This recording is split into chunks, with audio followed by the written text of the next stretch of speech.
오늘 우리에게 주시는 하나님 말씀 같이 보겠습니다. 요한복음 11장 37절에서 39절 말씀까지 보겠습니다. 요한복음 11장 37절입니다. 우리 다 같이 자리에서 일어나셔서 하나님의 계시의 말씀을 읽을 때 주의 음성 듣는 은혜가 있기를 원합니다. 시작. 그중 어떤 이는 말하되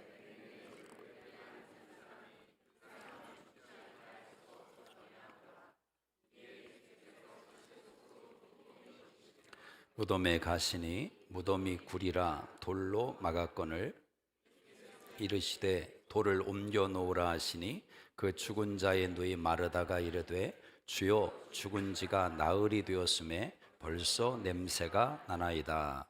아멘. 오늘부터 회복 시리즈로 말씀을 같이 나누겠습니다. 복음의 삶을 회복하라 라는 주제로 말씀을 나누겠습니다. 오늘 본문의 이야기는 여러분이 아시는 대로 나사로가 죽었는데 예수님께서 무덤에서 나사로를 살려내신 기적의 사건입니다. 요한복음에서 기적이라고 하는 것은 예수님이 표적으로 기적을 행하셨다고 이야기를 합니다. 그 말은 무슨 말이냐면 기적 자체도 중요하지만 그 기적의 사건을 통해서 의도한 메시지가 있다라는 것입니다. 눈먼 봉사가 떴다는 것이 단순히 맹인이 눈을 떴다는 여기에 포인트가 있는 것이 아니라 우리가 주님을 보지 못하고 하나님의 나라를 보지 못하는 우리의 영안이 열려야 되는 그런 내용을 표적으로 주님께서 그 기적의 사건을 통해서 말씀하신 겁니다. 예수님이 나사로가 아프다는 이야기를 들었지만 곧장 예수님이 달려가지 않고 이틀을 머무셨습니다. 예수님이 머무시고 이제 나사로를 깨우러 간다라고 하셨어요. 도착했는데 나사로는 이미 죽었고 무덤에 있는지 나흘이라는 시간이 지났습니다. 무덤에 도착하신 예수님께서 굉장히 좀 돌발적인 다른 곳에서 찾아보기 힘든 예수님의 모습을 보게 되는데 그것은 예수님이 눈물을 흘리셨다라는 겁니다. 영어 성경은 굉장히 짧죠. 예수님이 우셨다. 성경에서 아마 가장 짧고 아름답고 무거운 그런 표현이 바로 이 내용이 아닌가 생각을 합니다. 예수님이 왜 우셨을까? 죽음이 갈라놓은 삶과 죽음의 현실 속에서 예수님이 안타까움으로 우셨다. 뭐 그렇게 생각할 수도 있습니다. 우리가 장례식에 가면은 눈물이 있지 않습니까? 장례식에는 좀 눈물이 있는 것도 은혜가 되는 것 같습니다. 종종 어떤 분들은 예수 믿는 사람들은 천국에 소망이 있는데 왜 장례식에서 우냐? 기뻐해야지. 그렇게 기쁨을 막 강요하는 무거운 이야기를 할 수도 있습니다. 이론적으로는 맞는 말입니다. 또 실제 맞는 말이고요. 그러나 분명한 것은 이별이라는 간격이 불러오는 아픔은 그건 어쩔 수가 없는 것입니다. 거기서 인간은 눈물을 흘리는 것 아니겠습니까? 예수님도 우셨습니다. 그럼 예수님이 왜 우셨는가? 단순히 이별 때문에 우셨는가? 그건 아니겠죠. 예수님이 눈물을 흘리신 이유를 요한은 38절에 이렇게 말씀을 합니다. 38절 보시면 예수께서 다시 속으로 비통히 여기시며 무덤에 가셨다. 무덤이 굴이라 돌로 막았거늘. 예수님이 눈물을 흘리셨는데 그 눈물 속에 예수님은 비통히 여기는 마음이 있었다는 겁니다. 그 비통히 여기는 마음이 무엇입니까? 죽음이 삶을 빼앗아 가버린 그 현실 앞에서 예수님이 비통함을 느끼셨다라는 겁니다. 이 돌로 막고 있다는 것은 유대인들은 무덤을 굴에 사람들을 죽은 자를 장사 지내고 돌로 그 문을 막아놓는 것입니다. 삶과 죽음을 결정짓는 문이기도 합니다. 근데 사실은 그 문 속에서 우리가 무엇을 생각해야 되냐면 진정한 삶이라는 것은 그 문이 가로막지 않고 열려 있어야 되는 겁니다. 삶과 죽음의 경계선을 타고 인생을 살아가는 것이 진정한 삶이다라는 것입니다. 여러분, 삶에 대해서 어떤 생각을 해보셨습니까? 살아있다는 게 도대체 무엇입니까? 내가 호흡하고 있는 것이 살아있는 것입니까? 우리는 본능적인 동물적인 삶을 추구하는 것이 아니라 진짜 삶을 추구하는 인생들 아니겠습니까? 사람의 삶이라는 것은 성경에서 70이고 강건하면 80이다, 그렇게 말을 합니다. 그 성경의 카테고리 안에 우리의 숫자를 집어넣으면 내 인생의 시간표가 어디쯤 와 있는지 가늠할 수 있겠죠. 그러나 엄밀한 의미에서 말한다면 오늘 내가 하루를 살았다는 것은 내 인생의 시간에 하루가 죽은 것입니다. 죽어가고 있는 것입니다. 그러니까 산다는 것은 결국 죽음과 맞닿아 있는 것을 우리가 인생 속에서 깨닫게 되는 것입니다. 오늘을 산다는 것은 내 인생의 오늘이 사라지는 것입니다. 마치 인생을 휴가로 생각을 한다면 70년, 80년의 휴가를 받았는데 오늘을 살았습니다. 그럼 내 인생에 하루의 휴가가 사라지고 있다라는 것입니다. 사람들은 살기 위해서 열심이라는 단어를 동원합니다. 그런 표현을 종종 씁니다. 열심히 살아야 된다. 열심히 살아야 된다. 그것이 정답이라고 생각을 하지 않습니까? 그러나 이걸 돌려놓고 생각하면 내가 열심히 산다는 것은 열심히 죽고 있다라는 말을 반증하는 것입니다. 열심히 살기 때문에 삶을 잃어버리는 모순을 경험할 수가 있습니다. 열심히 살기 때문에 내 삶의 중심을 잃어버릴 수 있다는 것입니다. 진짜 삶을 살지 못하고 가짜 삶을 살 수 있다는 겁니다. 여러분의 삶을 사랑하십니까? 여러분의 인생을 사랑하십니까? 나에게 주어진 삶을 진짜 사랑하며 살아가고 계십니까? 여러분, 자신의 인생을 사랑하는 지점이 어디겠습니까? 그냥 살아가는 과정 속에서 깨달을 수 있는 것이 아니라 진짜 우리의 삶은 죽음이라는 단어와 맞닿는 자리에서 진짜 삶이 보이기를 시작하고 진짜 삶을 살아갈 수가 있는 것입니다. 한 40대 후반의 남자의 이야기입니다. 이분이 한 2만 평이 넘는 한국에서 땅에 리조트 운영을 하면서 살아가고 있는데 굉장히 부한 사람 같아요.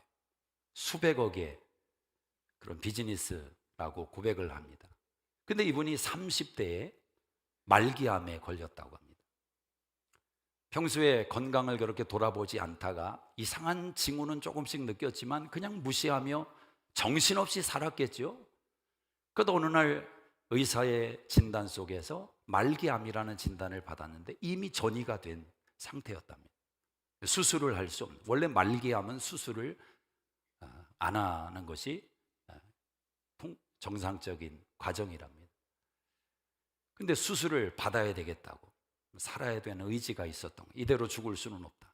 수술을 받았는데 너무 일찍 수술이 끝나더래요. 제대로 수술하지 않은 것 아닌가 본인이 그렇게 생각을 했답니다. 근데 기적적으로 살아난 겁니다. 지금 10년 가까이 삶을 유지하고 있다는 겁니다.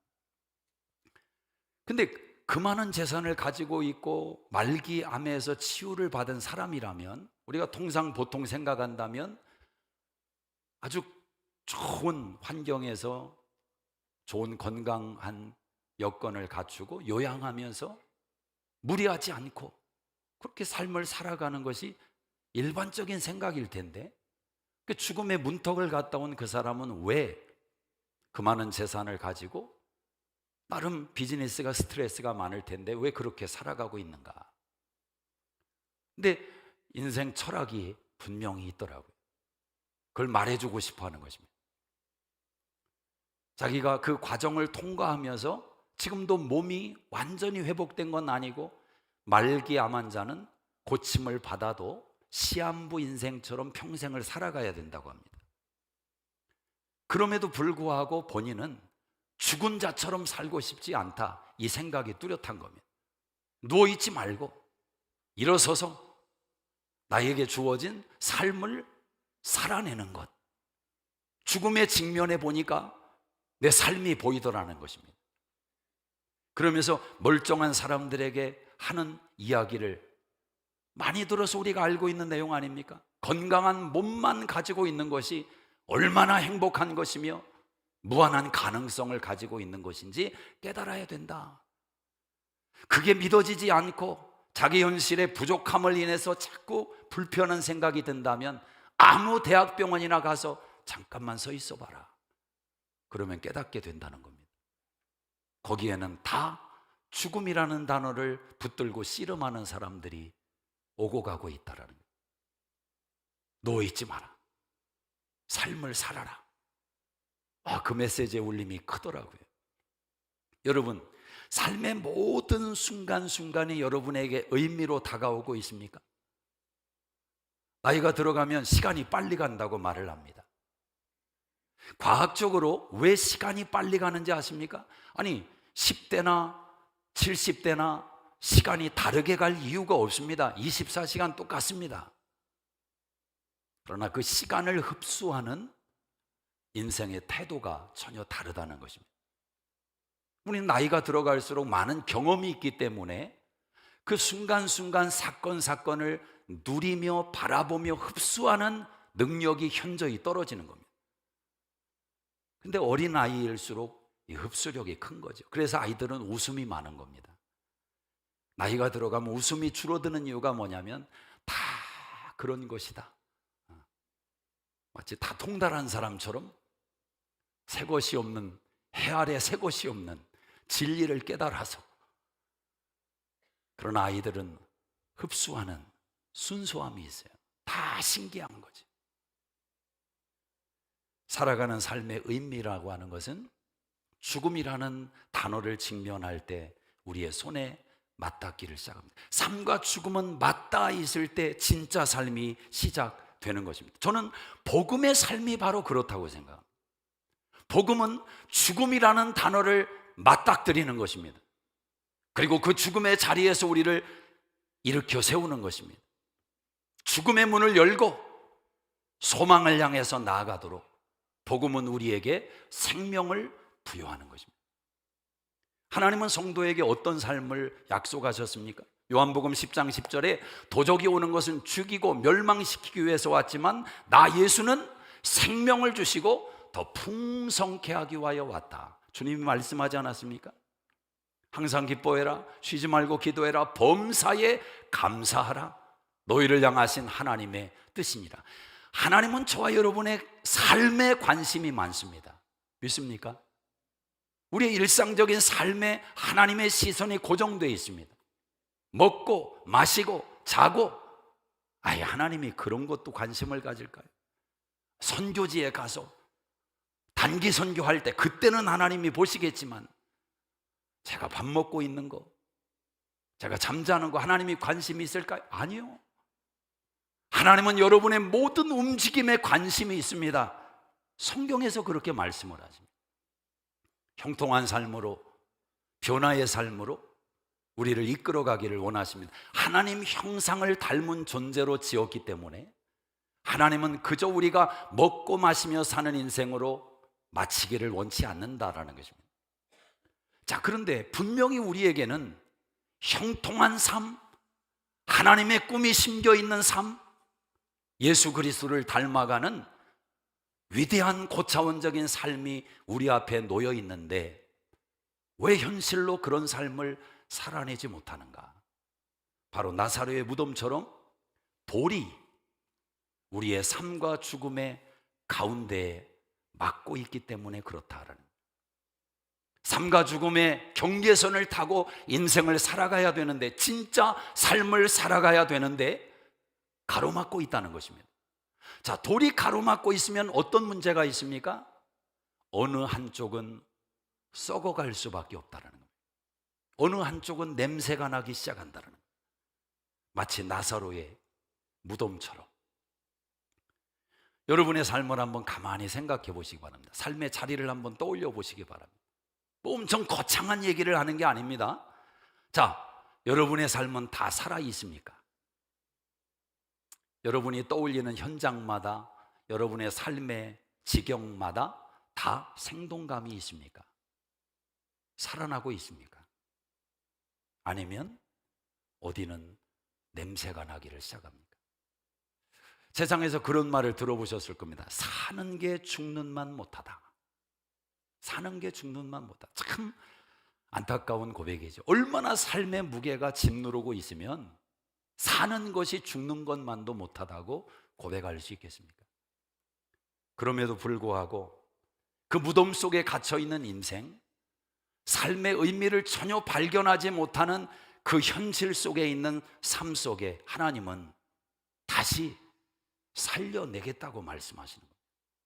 다시 소망의 삶으로, 다시 미래의 삶으로, 다시 하나님의 형상을 닮은 본연의 삶으로 하나님이 회복하시겠다라는 겁니다. 우리 삶의 모든 자리가 살아나기를 주의 이름으로 축복합니다. 저는 남자분들을 가만히 생각해 봅니다. 물론 요즘은 여자분들도 일을 하는 시대지만 되게 남자들이 가정을 위해서 일을 하지 않습니까? 회사 다니는 사람들 회사 생활이 녹록하지 않습니다. 그런데 들어보면 참 살벌한 전쟁터 같기도 합니다. 이상한 상사 한 명 오면, 달나라에서 파견받은 사람 하나 오면 회사 생활이 녹록하지가 않습니다. 비즈니스 하는 분들도 요즘 물가도 자재도 오르고 인건비도 오르고, 근데 고객이라도 좀 정해져 있게 딱 오면 얼마나 좋습니까?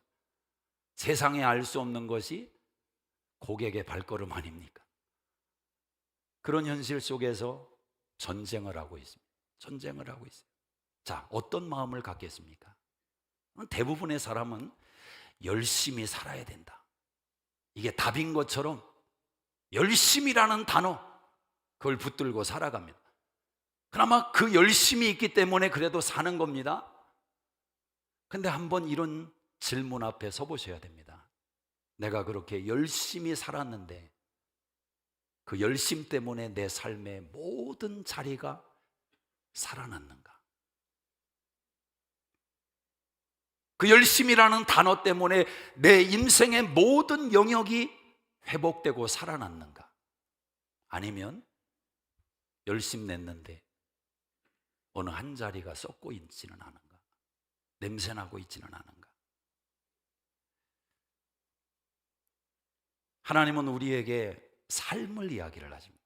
저는 신앙은 삶이라고 생각합니다.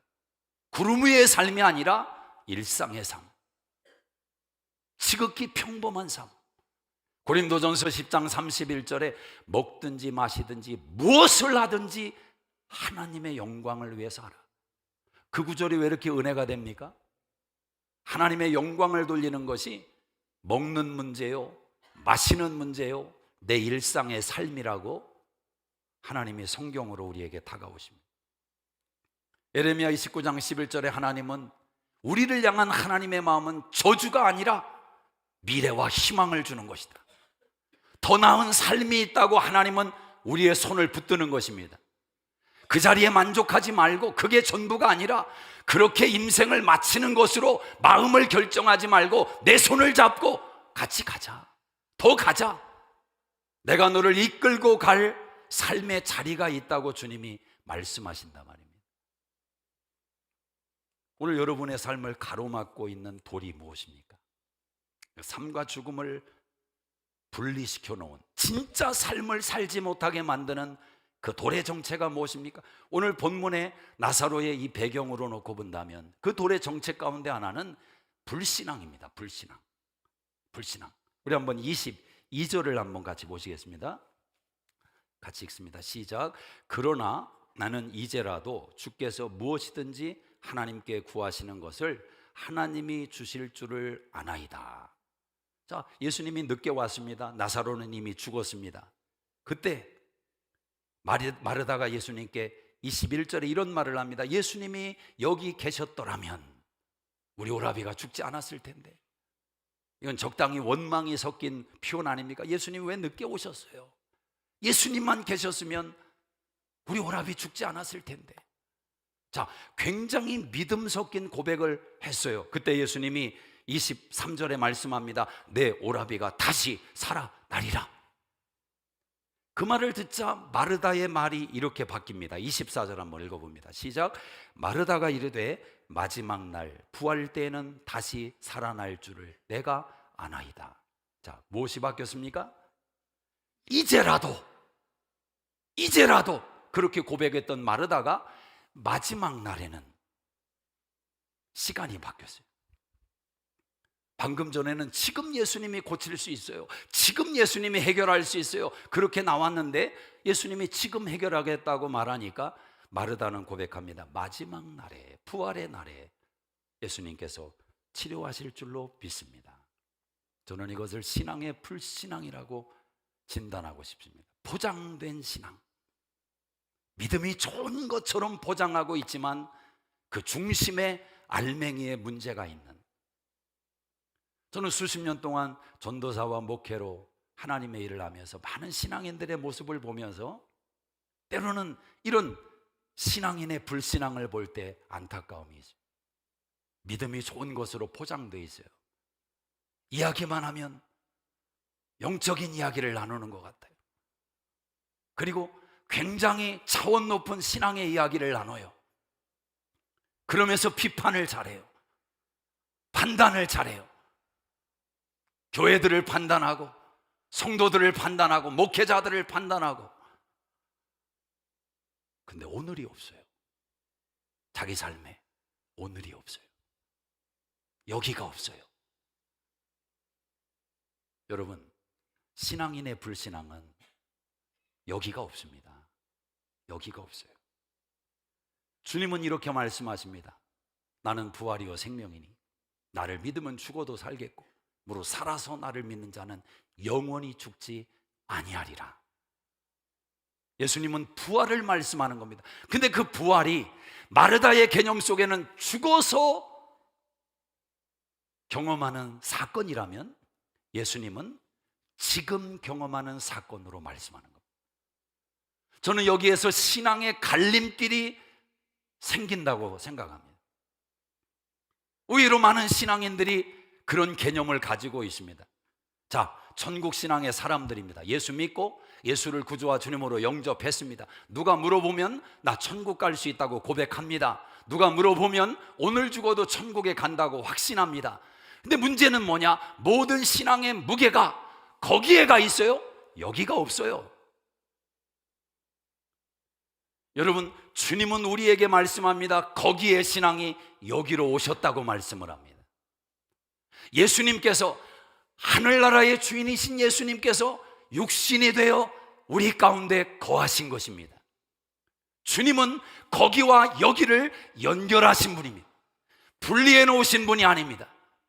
우리가 이단 중에 최고의 이단을 영지주의라고 이야기를 합니다. 영지주의에서 대부분의 이단들이 파생을 했습니다. 영지주의의 문제의 핵심은 이것입니다. 영과 육을 나누는 것입니다. 영과 육을 나누는 거예요. 거기는 좋은 곳이고 영적인 곳이고 여기는 죄악이고 악이고 분리를 한단 말이에요. 절대 좋은 신앙이 아닙니다. 좋은 신앙처럼 비춰질 수 있지만 그 신앙은 반드시 무너지는 순간이 옵니다. 기쁨이 없기 때문에, 감사가 없기 때문에. 그래서 자기의 신앙을 지켜내기 위해서 판단을, 비판을 동원할 수밖에 없는 것입니다. 왜? 그것이 없으면 근거가 없기 때문에, 설 자리가 없기 때문에 나를 올려놓을 근거로 판단과 비판만 하는 거예요. 그러나 거기에 신앙이 있고 여기에 신앙이 있는 사람은 감사와 기쁨으로 자기의 삶의 신앙의 공간을 채우는 것입니다. 로마서 8장 32절에 아들까지 내어주신 하나님께서 구하는 자에게 좋은 것으로 주시지 않겠느냐? 여러분, 이 말씀에 무서운 논리가 있다는 사실을 아십니까? 하나님의 아들을 주셨어요. 우리를 위해서, 우리의 죄를 구원하기 위해서. 그렇다면 그 하나님께서, 아들까지 주신 하나님께서 우리의 인생 가운데, 우리의 삶 가운데 관심이 없다면 말이 되겠습니까? 그냥 우리의 죄 문제를 해결하고 천국 백성 만들어주는 것으로 That's it. 그게 하나님의 뜻이라면 우리는 하나님이 아들을 주신 하나님의 마음을 못 오가고 있는 것 아닙니까? 돌을 막아놓으면 어떻게 됩니까? 한쪽의 삶이 썩어요. 주님은 양쪽이 살아나기를 원하시는데 한쪽이 썩는단 말입니다. 영생은 분명 우리에게 감격을 줍니다. 그렇지 않습니까?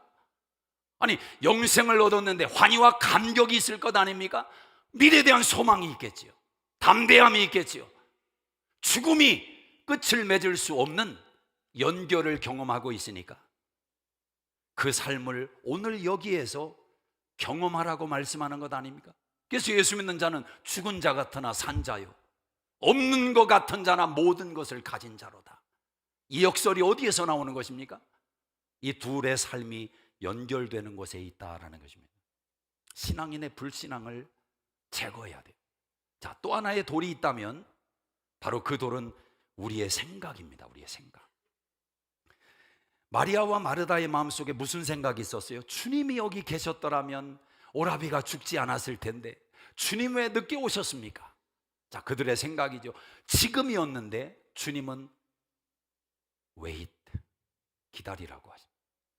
아니라는 거예요. 지금이. 때로 우리가 지금 아닙니다 주님, 그렇게 반응할 때 주님은 뭐라고 말합니까? Now, 지금이다. 그러니까 하나님의 시간과 우리의 시간이 참 달라요.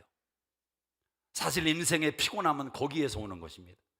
내 시간표대로 안 되거든요. 내 시간의 스케줄대로 하나님이 개입하지 않거든요. 여기에 아픔이 있는 거예요. 그러나 여러분, 하나님의 시간 속에 우리의 시간을 담을 때 우리는 미래가 보이지 않지만 미래를 맡길 수는 있어요. 저는 요즘 점을 보는 것이 유행이 돼가지고 예수 믿는다고 교회 다닌다고 하면서도 점 보러 가는 것을 자신 있게 말하는 신앙인들이 너무 많더라. 너무 많아요. 근데 여러분, 너무너무 이것은 하나님을 모독하는 겁니다. 되게 무당들이 하는 말은 올해는 조심해. 밑도 끝도 없는 말이죠. 내년부터 풀릴 거야. 그러면 저는 이렇게 말하죠. 내일부터 풀릴 거야. 아니, 오늘부터 풀려.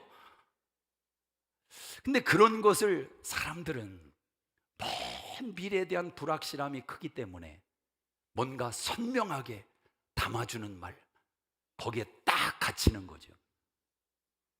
하나님은 우리에게 미래를 보여주지는 않습니다. 미래를 다 알려주지도 않습니다. 그러나 미래를 맡기라고는 하십니다. 의지하라고는 하십니다.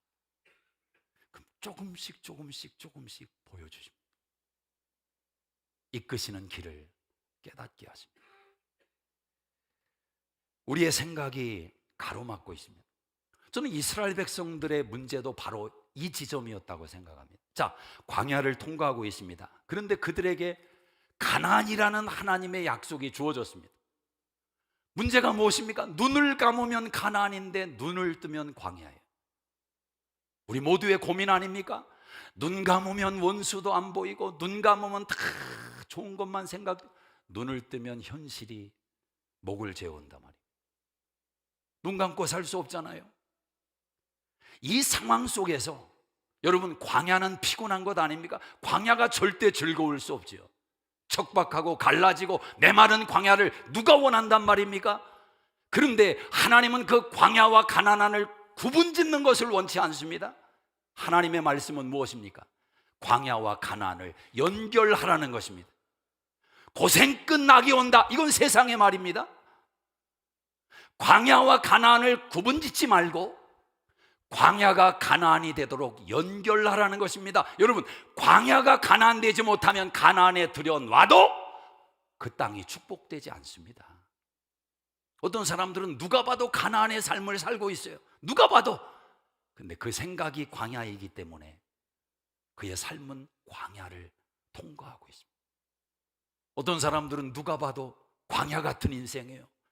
고생스러워 보이고 안타까워 보여. 그런데 그 사람의 심령 속에 가나안이 있어요. 광야를 넉넉히 이겨내는 담대함으로 가나안을 살아내고 있는 신앙인들이 있단 말입니다. 그 믿음과 생각이 그 현실을 결정합니다. 찬송가에 이런 고백이 있죠. 내 영혼이 은총 입어 중한 재짐 벗고 보니 슬픔 많은 이 세상도 천국으로 하도다. 할렐루야, 찬양하세. 내 모든 죄 사함 받고 주 예수와 동행하니. 여기가 너무 멋있잖아요. 그 어디나 하늘나라. 광야가 따로 없어요. 주님이 함께 하시면 거기가 가나안이에요. 연결한단 말입니다. 연결. 저는 아시는 대로 여러분 10년 만에 자식을 얻었습니다. 2011년에 딸을 출산했습니다. 10년의 기간은 저에게 광야였습니다. 광야. 그런 생각 많이 했죠. 하나님, 나도 애가 생기면 잘해줄 것 같은데, 잘 키울 것 같은데 왜 안 주십니까? 광야는 때때로 몸부림치는 아픔이 있거든요. 근데 간혹 저에게 그런 이제 말을 하시는 분들이 있었어요. 아이고, 목사님은 애가 없어서 얼마나 좋아요. 신혼생활이 그렇게 길어지고 남 속도 모르고 하고 애가 없으니까 뭐 여행 맘대로 다닐 수 있잖아요. 얼마나 좋아요. 유학생이 무슨 돈이 있습니까? 그런데 그 말에 일리가 있더라고요. 일리가.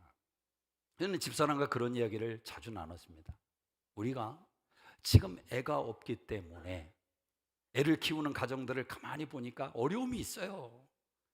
근데 애가 없기 때문에 누릴 수 있는, 애가 없기 때문에 평안한 그런 요소들이 분명히 있더라고요. 그때 기준으로 본다면. 그래서 애가 없는 이 시간도 누리자. 그리고 나중에 애를 주시면 또 애가 있는 기쁨을 누리자. 절대 빼앗기지 말자. 이것도 나의 인생이니, 여기도 나의 인생이니 절대로 빼앗기지 말자. 실제로 애가 없는 10년 저희는 굉장히 행복한 시간을 보냈습니다. 지금 애를 갖고 살아가는 12년도 행복합니다. 여러분, 돌을 옮겨 놓을 때 삶과 죽음이 맞닿는 그 자리에서 향기가 난다는 사실을 아십니까? 자, 11장에 이 무덤에서 썩은 냄새가 났습니다. 그런데 이 냄새가 12장에 가면 어떤 냄새로 바뀌는지 아십니까? 12장 3절을 한번 읽어보세요. 12장 3절 같이 읽습니다. 시작. 마리아는 지극히 비싼 향유 곧 순전한 나드 한 근을 가져다가 예수의 발에 붓고 자기 머리털로 그의 발을 닦으니 향유 냄새가 집에 가득하더라. 이게 누구의 집입니까? 나사로의 집. 죽은 나사로가 살아났어요. 예수님이 거기에 방문하셨습니다. 마리아가 자기가 모아놓은 옥합을 깨서 예수님의 발에 부었어요. 자기 머리털로 예수님의 발을 씻겨요. 저는 마리아의 옥합이 깨지기 전에 마리아의 마음, 생각이 깨졌다고 믿습니다. 내 꿈이, 내 미래가, 내 비전이 내 생각, 내 들 속에 있는 것이 아니라 주님에게 옮겨졌어요. 그 옥합을 깨뜨려 주님의 발을 씻고 있습니다. 그 집에 향기가 가득하더라. 향기가 가득하더라.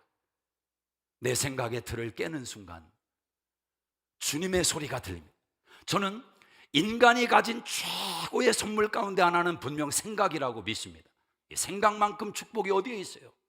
근데 여러분, 이 생각만큼 우리의 인생을 발목 잡는 내용이 또 없다는 것을 아셔야 됩니다.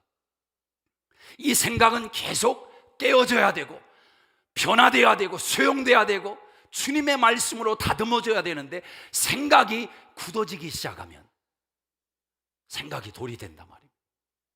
내 생각이 진리예요. 내 생각이 전부라고 말하는 거예요. 남의 이야기를 듣지 않아요. 변화되려고 하지 않아요. 그래서 옆에 있는 사람이 고달퍼요. 관계성이 깨어져요. 다 어떤 문제입니까? 생각이 문제거든요. 생각. 저는 여러분의 생각의 문제를 어디서 찾을 수 있느냐? 여러분이 가장 사랑하며 살아가는 그 현장 속에서의 관계를 보면 이 사람의 생각이 유동성이 있고 오픈되어 있고 흡수력이 있고 아니면 단단하게 굳어져 있는지 거기에서 결정이 납니다. 거기에서 판가름이 납니다. 주님의 말씀이 들어오지 않아요. 생각이 굳어지면, 돌같이 굳어지면 주님의 음성이 들리지 않아요. 근데 오늘 이 돌을 치워놓으니까 나사로야 나오라, 그 음성이 들리는 겁니다. 그 음성이 들리는 거예요. 주님의 말씀은 무엇입니까? 나사로야, 너 거기 있을 인생 아니다. 소망 없이 거기에 누워있지 말고 걸어 나와. 소망 없는 인생처럼 거기에서 죽어있지 말고 걸어 나와라. 예수님이 말로 나사로의 손을 붙들고 걸어 나오십니다. 사랑하는 여러분, 주님의 음성이 들려야 변화가 일어납니다.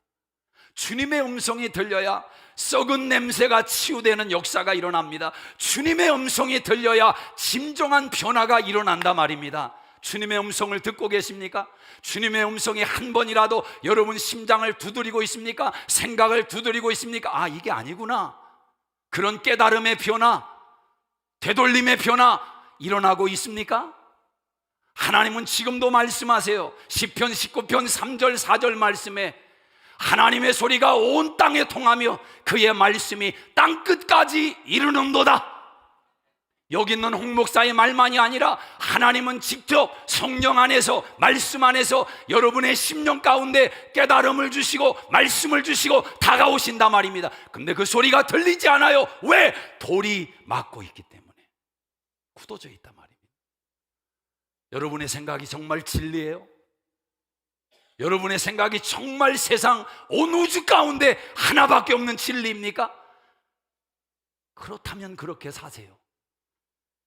그러나 그것이 아니라고 생각한다면 들을 때 한번 생각해 보세요. 내가 굳어있지 않는지, 진짜 삶을 살고 있는지. 산 개가 죽은 사자보다 나은 것입니다. 하나님은 우리에게 그 삶의 자리로 이끄시는 겁니다. 복음의 삶은 위대한 것입니다. 복음의 삶은 머릿속에서만 도는 것이 아니라 내 심장을 뜨겁게 만들고 내 삶의 현실을 하나님의 나라로 만들어 가는 것입니다. 살려내는 것입니다. 로마서 8장 11절 말씀에 예수를 죽은 자 가운데서 살리신의 영이 너희 안에 거하시면 그리스도 예수를 죽은 자 가운데서 살리신의 영이 너희 죽을 몸도 살리시리라. 믿습니까? 하나님께서 저와 여러분을 예수 안에서 구원해 내셨다면 그 하나님은 저와 여러분의 인생의 모든 문제를 해결할 수 있는 키가 되는 줄로 믿습니다. 살려내신단 말입니다. 더 깊은 관계로, 더 건강한 삶의 모습으로, 더 기쁜 삶의 자리로. 여러분, 지금 여러분이 누리고 있는 행복과 기쁨은 하나님이 의도하신 인생에 비하면 발가락에 때만큼도 못한 거예요. 표현을 어떻게 할까? 좀 멋있게 해야 되는데 그 생각이 갑자기. 바닷가에 모래 한 줌 치고 그것이 바다의 전부라고 착각하고 있는 어리석은 자와 같다 말입니다. 바닷속에 들어가 보셨어요? 그 5만 가지의 형형색색의 물고기를 보셨습니까? 그 속에서 살아가고 있는 그 생물들의 위대함, 장엄함을 보셨습니까? 하나님의 손이 거기에 담겨 있다면 여러분, 우리의 인생은 얼마나 비약한 것입니까? 하나님은 저와 여러분을 더 끌어가는 것입니다. 더 깊은 삶이 있다는 거예요. 더 복된 삶이 있다는 거예요. 제가 늘 말씀드린 대로 어제보다 오늘이, 오늘보다 내일이 주 안에서 더 좋아질 수 있다. 믿습니까? 여러분의 건강도 주 안에서 더 좋아질 줄로 믿습니다. 계속 이 생각을 가지고 사는 거예요. 물론 제 나이가 물리적으로 20대보다는 약할 거예요. 그러나 저는 어떤 생각을 가지고 있느냐? 더 나아질 거다, 더 건강해질 거다, 더 좋아질 거다. 언제까지? 죽는 순간까지. 모든 삶이 그렇단 말입니다. 하나님이 저와 여러분에게 그 삶을 기대하신다고 믿습니까? 그 삶을 허락하셨다고 믿습니까? 세상적으로 하나님 없이 즐거워하는 게 아니에요. 그건 반드시 쇠하는 순간이 와요. 왜? 여러분의 능력으로만 기쁨을 추구하는 거니까. 여러분의 능력으로만 그 기쁨을 획득하려는 거니까 반드시 한계에 부딪히는 순간이 와요. 그러나 내 능력을 주님의 손에 옮겨놓고 주님의 능력으로, 주님의 말씀으로 내 삶을 하나님 앞에 드리고자 한다면 그 인생은 계속해서 날아오르는 인생이 될 줄로 믿습니다. 사도 바울의 유명한 고백이 있어요. 빌립보서 1장 21절 이하에 살든지 죽든지 내 몸에서 그리스도가 존귀하게 여겨지기를 원하노라. 사나 죽으나 이제 나는 주의 것이다.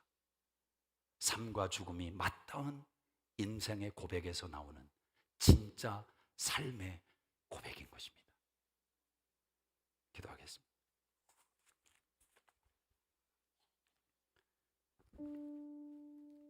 다 자리에서 일어나시겠습니다. 조용히 눈을 감고 1분 동안만 여러분의 삶을 스캔해 보십시오. 분명히 냄새나는, 분명히 골마가고 있는 영역이 있을 겁니다. 주님은 거기를 살려내겠다고 말씀하시는 겁니다. 돌을 치우라. 누가 치웁니까? 우리가 치우라는 것입니다. 거기에 주님이 말씀하십니다. 여러분의 가정은 하나님의 나라가 경험되는 최전방입니다. 하나님이 여러분의 인생에 허락한 가장 복된 현장입니다. 왜 거기를 지옥으로 만드십니까? 왜 거기가 눈물과 한숨으로 가득 차게 만드십니까? 여러분의 생각에 돌이 막고 있기 때문에 그렇습니다. 그 돌을 한번 제거해 보십시오. 주님의 음성을 한번 듣고 순종해 보십시오. 기가 막힌 삶이 여러분을 기다리고 있습니다. 하나님 아버지, 우리 인생에 살아나는 복음의 능력을 주셨습니다. 우리의 영혼을 구원하신 하나님, 넉넉히 우리의 육신의 항해도 구원하실 줄로 믿고 감사를 드립니다. 수정교회 성도들의 모든 삶의 자리가 주의 향기로 살아나게 하여 주시옵소서. 이제는 우리 주 예수 그리스도의 은혜와 하나님 아버지의 놀라우신 사랑하심과 성령님의 감화감동 역사 충만케 하심이 이 한 주도 함께 하시기를 간절히 축원하옵나이다.